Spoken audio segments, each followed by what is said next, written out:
Hello সবাইকে, আশা করি তোমরা সবাই খুব ভালো আছো। আবার একটা নতুন ভিডিওয়ে তোমাদের সকলকে ওয়েলকাম জানাই।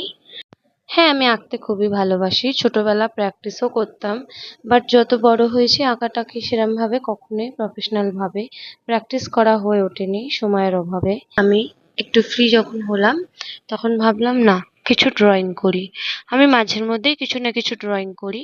বাট আজ ইচ্ছা হলো আমার এই ড্রয়িং তোমাদের সাথে শেয়ার করে নিই। তোমরা অবশ্যই জানাবে কেমন লাগছে ড্রয়িংটা। কিন্তু যখনই মন খারাপ হয় তখনই আঁকতে খুবই ভালো লাগে।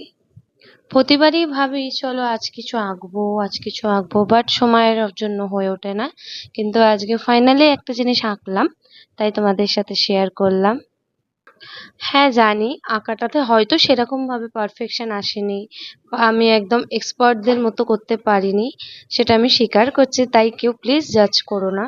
ভালো লাগলে অবশ্যই কমেন্ট করো। আজকে আমি যেটা এঁকেছি সেটি হলো রাধা ও কৃষ্ণের একটি ভালোবাসার দৃশ্য। কেননা আমরা জানি রাধা শুধু একটি নাম নয়, রাধা হলেন একজন নিঃস্বার্থ ভালোবাসার প্রতীক।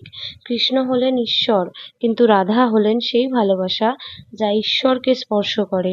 তাই ভক্তরা বিশ্বাস করেন কৃষ্ণের কাছে পৌঁছাতে গেলে প্রথমে রাধার নাম নেওয়া দরকার। এই ছিল আজকের ভিডিও। ভালো লাগলে অবশ্যই একটা লাইক আর কমেন্ট করে পাশে থেকো।